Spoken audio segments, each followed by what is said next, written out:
নবম জাতীয় পে স্কেলে সরকারি চাকরিজীবীদের মূল বেতন সর্বোচ্চ 100% বাড়ানোর সুপারিশ করেছে সচিব কমিটি। তবে সব গ্রেডে সমান হারে বেতন বাড়ানো হবে না। বিশেষ করে নিম্ন গ্রেডের কর্মচারীদের তুলনায় বেশি হারে বেতন বাড়ানোর প্রস্তাব করা হয়েছে। নতুন বেতন কাঠামো 2 ধাপে বাস্তবায়নের সুপারিশ করা হয়েছে।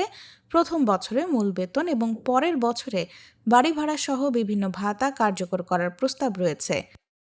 জাতীয় বেতন কমিশন 2025-এর সুপারিশ পর্যালোচনায় গঠিত কমিটির শেষ বৈঠকে চূড়ান্ত প্রতিবেদন তৈরি করা হয়েছে। এতে প্রথম থেকে 20তম গ্রেডের সরকারি চাকরিজীবীদের মূল বেতন সর্বোচ্চ 100% পর্যন্ত বাড়ানোর বিষয়ে কমিটির সদস্যরা একমত হয়েছেন। নিম্ন গ্রেডের কর্মচারীদের ক্ষেত্রে প্রথম ধাপেই 100% বেতন বাড়ানোর সুপারিশ করা হয়েছে। প্রস্তাব অনুযায়ী চলতি বছরের জুলাই থেকে নবম পে স্কেলের আংশিক বাস্তবায়ন ধরা হবে এবং ধাপে ধাপে 2028 সালের জানুয়ারির মধ্যে পুরোপুরি বাস্তবায়নের কথা বলা হয়েছে। তবে কত ধাপে এবং কিভাবে এটি কার্যকর হবে তা চূড়ান্ত করবে মন্ত্রিসভা। অর্থ বিভাগ প্রধানমন্ত্রীর সম্মতি নিয়ে প্রস্তাবটি মন্ত্রিসভার বৈঠকে উপস্থাপন করবে। সংশ্লিষ্টরা বলছেন, মন্ত্রিসভা অনুমোদন দিলেই পরবর্তী প্রক্রিয়া শুরু হবে।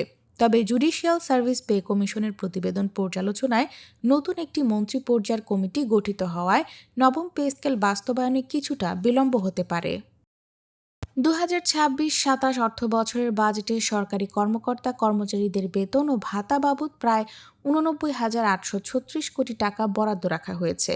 পেনশন ও গ্র্যাচুইটি সহ এ খাতে বরাদ্দ 1,41,434 কোটি।